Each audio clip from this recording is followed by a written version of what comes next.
Hey guys, and welcome back to another video. So this is Samsung Galaxy Z Flip 5, latest foldable of the Samsung, and this is a Motorola Razr 40 Ultra. Which phone is that? Hey, that is new foldable of Motorola. Shh. Okay. Yeah, so when we are just flipping it down, the screens are similar, but inside the hood and everything else, it is different. So when you check the market, there is two foldables which are flipping like this, and if you want to buy like that, you have two options, which is the Motorola Razr 40 Ultra and the Samsung Galaxy Z Flip 5. So which one you should take, because both of them have same price and look similar too. So here is a comparison of these two phones, and we are going to check which is the best. So the first step is the design and the display. So they have, when folded, they have the same screen size. When checking, the Motorola has more bigger, slightly on the camera arrays, but the Samsung Galaxy Z Flip 5 looks classic when folded. Both phones have dual camera system on the outside, so you can snap photos when the device is open or closed. For anyone who's getting their flip phone because they want it to be as small as possible, Samsung gets the win here. But it's only by a few millimeters, and it is probably won't be enough to make a discernible difference. Samsung carries an IPX8 rating, which means it's highly water resistant and can be submerged. But it isn't rated for solid particles like dust. The Motorola Razr 4 Plus offers an IP52 rating, which offers protection from the limited dust increase.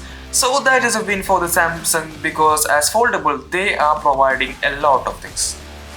Yes, after a long time the Samsung has changed the design of the Z Flip 5, so I have to give the win to Samsung, and they have a lot inside the hood. So next up is the performance. So when we are talking about performance, the first main thing comes to the chipset. So when we're checking on the Z Flip 5, the Z Flip 5 has the latest chipset of Snapdragon, which is the Snapdragon 8 Gen 2. And when we're checking at this Motorola, it is using the latest Note.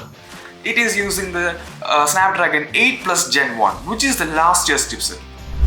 Both of the phones offer an 8GB of RAM up to 12GB, and even offers the 256GB the base variant and up to 512GB of storage.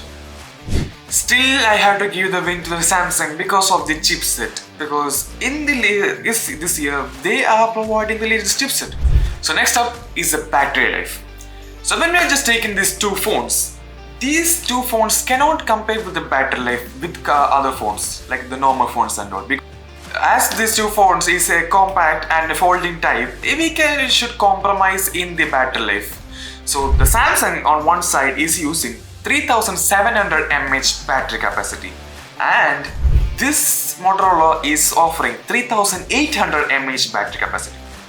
While the battery is marginally larger in the Motorola phone, the screens are bigger, so it should balance out to be fairly similar battery life, and that is a win to the Motorola. And yes, that is a win to the Motorola. On the spec wise, we are looking at it. Sorry Samsung, but like we had to give a win to the Motorola. So the next step is the cameras. As the foldables, we have to not compromise on the cameras, because Samsung is there. These two phones are there in the foldables for a couple of years, and they have to do improvise in the camera section. Both the Samsung Galaxy Z Flip 5 and the Motorola Razr Plus are lacking in the camera area compared to the other flagship smartphones. In the Galaxy Z Flip 5, you get a 12 megapixel cameras doing a heavy lifting on the outside of the phone. One is a 12 megapixel up main lens, and the other is a 12 megapixel ultra wide shooter. Inside there is a 10 megapixel selfie camera. You get two cameras on the Motorola Razr, and there is a 12 megapixel main shooter and a 13 megapixel ultra wide shooter. Inside there is a 32 megapixel selfie camera, which is a quite bit higher resolution than you can get from the other smartphones. Choosing these two phones on the camera section, it is hard, because Even though the spec wise is bigger in the Motorola Razr, the Samsung in the software like software part, they are doing some optimization where we get a clear picture of our photos. So at this point, I have to give a draw on these two phones. Last but not least, every customer check about the price. The newly came Samsung Galaxy Z Flip 5 is $999 or $1,000, and the Motorola Razr Ultra is $999, 1000, and same price. So which at this point, the comparison, the Samsung has gone the win. Like if you want buying this flipping phones and then you want to get most out of it, like just leaving the battery life and even the cameras, you just want to get a software and even just get like compatibility, the Samsung is a good option. But if you want a good battery life and even a good camera and even more software and everything that you need from a flipping phone, Motorola has a good option. So by saying that, my name is Saharsh, you can call me SS, and I'll catch you in the next video.